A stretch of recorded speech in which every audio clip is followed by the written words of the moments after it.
زه به تاسو ته نن د کورونا وایرس باره کې لږ معلومات درکوم. دا ډېر ضروري معلومات دي. کورونا وایرس یو څو هفتې مخکې د چین په ووهان ښار کې هوبې چې کوم د هغوی صوبه ده هغې کې ښکاره شوی و او د هغې نه پس د دنیا مختلفو ملکونو ته خور شوی دی. دا وایرس د یو انسان نه بل انسان ته لګېدی شي، نو په دې کې لږ احتیاطي تدابیر دي چې هغې باندې به زه تاسو سره خبره کوم. خو د ټولو نه اول به زه تاسو ته دا ووایم چې د کورونا وایرس علامات څه دي. کورونا وایرس د عام یخنۍ په شان یخني وي او علامات یې هم هغه شان وي لکه تبه به وي، یخني به وي ورسره، سنیزینګ به وي یا انتوشي به وي، ټوخی ورسره راتلی شي او نمونیا ورسره کیدی شي.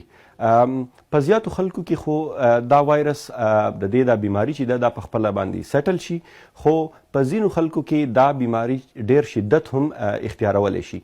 هغه شدت په دې شکل کې وي چې هغوی ته به نمونیا کیږي او د هغوی ساه به بندیږي او د هغوی د اکسیجن لیول به کمیږي د هغوی په وینه کې، چې هغه بیا ډیر سیریس خبره ده.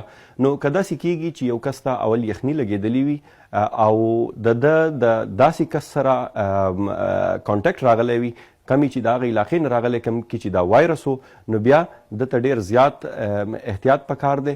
یوه خبره خو دا ده چې د عام خلکو سره د ډیر ملاقات نه اجتناب کول پکار دي، ځکه چې دا وایرس ستاسو نه بیا بل انسان ته هم لګېدی شي.